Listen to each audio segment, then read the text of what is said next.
Usually when we talk about epic fantasy, the expectation is just, well, noise. Right, exactly. The spectacle. Yeah, like roaring dragons, clashing swords, massive explosions. It's loud, it's chaotic, and it's just right in your face. And honestly, the spectacle is kind of the entire point. You are supposed to feel the sheer overwhelming volume of a continent basically tearing itself apart. But then you step into the aftermath of something like the Battle of the Gullet, and suddenly all that noise just vanishes. Completely gone. Yeah, we're looking at this landscape of grief that is entirely, almost deafeningly silent. Today, we are hitting straight into the ashes of House of the Dragon, Season 3, Episode 2, titled Queen's Landing. Which, by the way, was just a massive cultural moment. Oh, absolutely. Just to set the stage for you, this episode just tied an all-time series record on IMDb with a 9.4 rating, which matches the heights of Season 2, Episode 4. That is no small feat for this show. No, not at all. And we're bringing in a huge stack of sources today to figure out why. We're pulling from articles by Screen Rant, Den of Geek, Winter is Coming, and HBO Watch, plus some really great insights from YouTube creators like Headless Ned Stark, Brain Pilot, and Cinema Revenant. There is so much good analysis out there right now. There really is. And our mission for you on this deep dive is to look past all the fire and blood.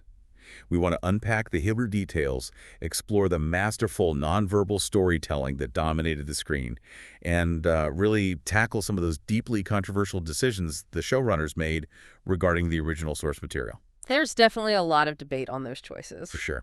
So, okay, let's unpack this. Where do we even start with the aftermath of the Gullet? Well, honestly, the best place to start is before a single actor even appears on screen. Oh, the opening credits. Yeah. The YouTube channel Headless Ned Stark pointed out this incredible detail in the opening credits that I think so many viewers just skip right over.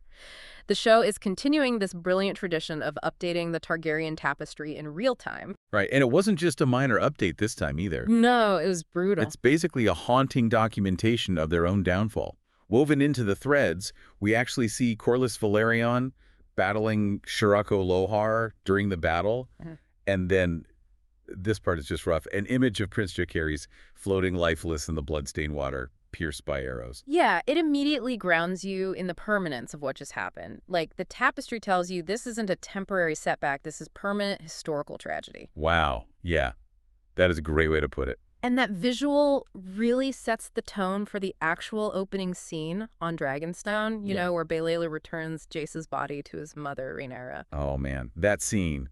Across the board, critics are just universally praising Emma Darcy's performance there. It was masterful. It really was. It's like watching a pressure cooker right before the valve blows, you know. The heat is trapped inside, and you know it's going to explode, but for now, it's just this terrifying, vibrating silence. Yeah, you can feel the tension through the screen. Exactly. And it makes me wonder, does the show's reliance on dead silence in these moments actually hit harder than a massive dragon roar? I mean, absolutely. Consider the psychological impact of a roar versus total silence. When a dragon roars, it's this external display of power, right? It's easy for the audience to process. Sure, it's just pure adrenaline. Right. But when a human being is forced to swallow their grief because the survival of their entire faction depends on it, that silence forces the audience to project their own empathy onto the character.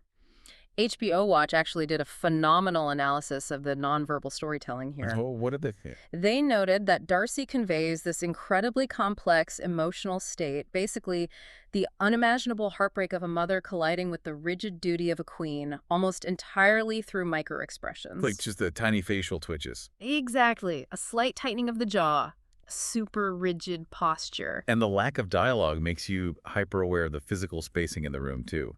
Like, you notice the way characters move around Rhaenyra as if she's made of glass. Yeah, the physical blocking speaks volumes. They are giving her space because her grief is basically radioactive at that point. That is so true. Though, you know, it's kind of fascinating how the magic of television contrasts with the heavy emotional output of these actors. Den of Geek shared this behind-the-scenes detail about filming Jace's death sequence that perfectly captures that contrast. Right. The glove thing? Yes. So actor Harry Collette was wearing these leather dragon-riding gloves that apparently reacted chemically with the water tank they were filming in. And when he climbed out, his hands were stained completely blue. Which is terrifying on a set. Right. The set medic rushed over in an absolute panic, thinking he was suffering from severe hypothermia. And it turns out it was literally just cheap dye reacting to the water. Just cheap blue dye. It's such a surreal reminder of the mundane realities of production happening right alongside these, soul-crushing dramatic performances. Right, exactly. But going back to the story, that internal pressure cooker of Rhaenyra's grief Right. doesn't just simmer indefinitely. It propels her into immediate, decisive action. And that propulsive energy takes us directly to the skies over the capital. The taking of King's Landing. Visually, it is just stunning. You have Rhaenyra and Daemon flying over the city, and they're flanked by the new dragon seeds. Hugh, Ulf, and Adam riding Syrax, Caraxes, Vermithor, and Silverwing. The psychological impact of seeing that many dragons darken the sky over the city just cannot be overstated. It's basically game over at that point.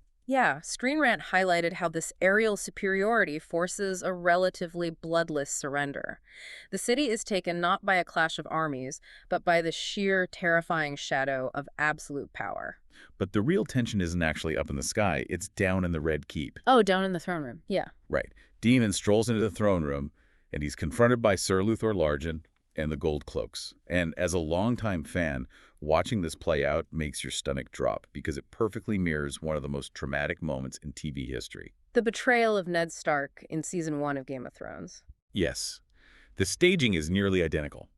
Ned Stark thought the City Watch had his back, and they turned on him and slaughtered his men.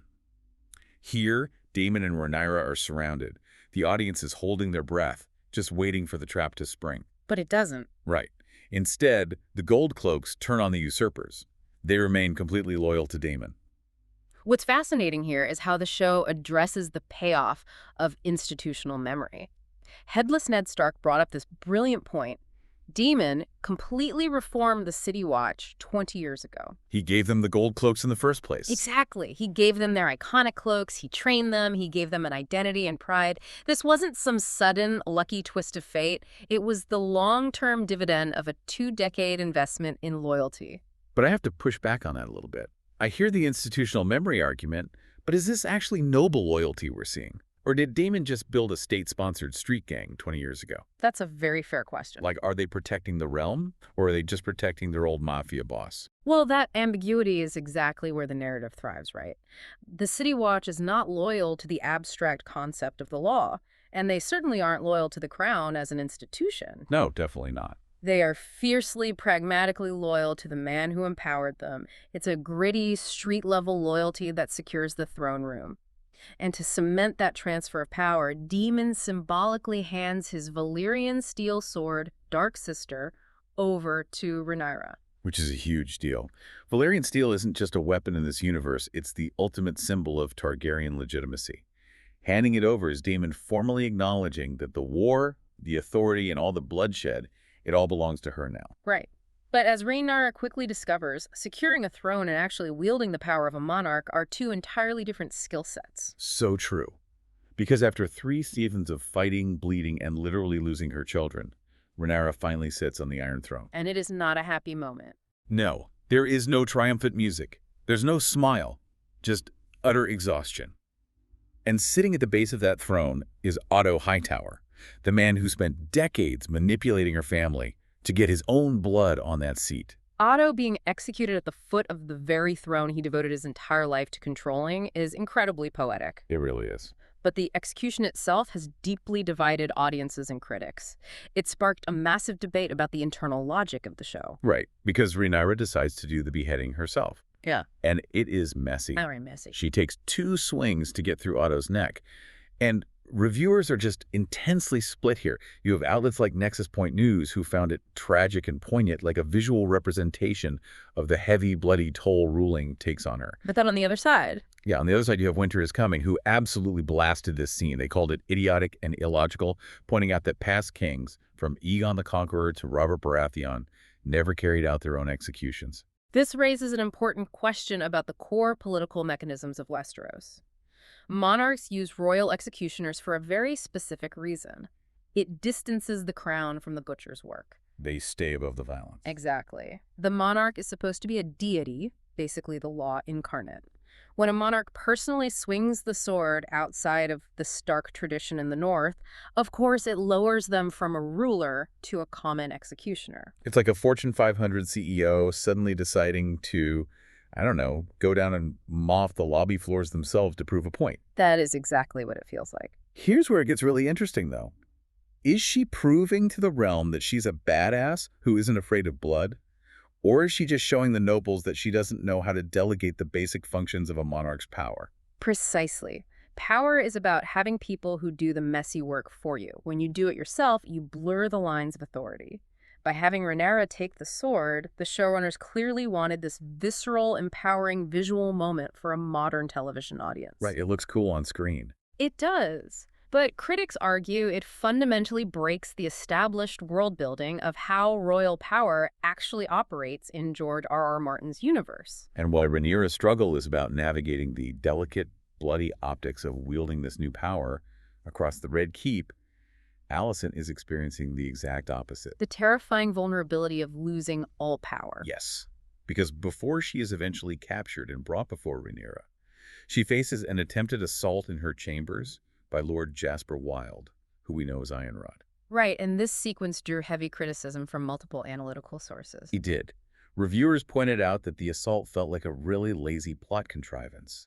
They argued the narrative only seemed to include this moment so that Ironrod would be arrested and sent down to the dungeons. Which conveniently places him exactly where Daemon needs him to be later, so Daemon can go down and discover Otto Hightower in the cells. Exactly. And what really struck a nerve in the fandom is the meta-context here. The show's writer and executive producer, Sarah Hess, had previously stated they wouldn't use sexual violence merely as casual plot devices or set dressing. Which, to be fair, was a frequent criticism of the original Game of Thrones. Right. So reviewers felt this scene broke that promise, basically using trauma merely as a logistical bridge to move a character from point A to point B. Now, we're not taking a side on this, but it is a massive talking point right now. It's a fascinating look at how television adaptations just constantly walk a tightrope. Oh, for sure. Every choice is weighed not just against the pacing needs of a television episode, but against the show's own stated ethos and the expectations of a highly protective fan base. Modern pacing often clashes with established world building, leaving the audience to debate whether the showrunners made the right call. Absolutely. So you have Rhaenyra and Alicent trapped in this claustrophobic, highly scrutinized political nightmare in King's Landing. But meanwhile, across the realm, Aemon Targaryen is out in the open, giving an absolute masterclass in what raw, unchecked ego looks like. Oh, Aemond. He arrives at Harrenhal with Vhagar, literally the largest dragon in the world. Yeah. He torches the garrison and slaughters Sir Simon Strong. Which is wild. Yeah, and the channel Brain Pilot made an excellent observation about the contrast here. Last season, Daemon, for all his infamous unpredictability, actually accepted Simon Strong's hospitality and spared him. Right, Daemon showed restraint. But Aemon, however, unleashes total destruction without a second thought. But his arrogance immediately becomes his downfall. He marches through Harrenhal, thinking he's completely invincible because he has this giant, scaly nuke parked outside. Right, he thinks he's untouchable. He really does. He drops his guard, dismisses the people around him, and gets stabbed in the back by one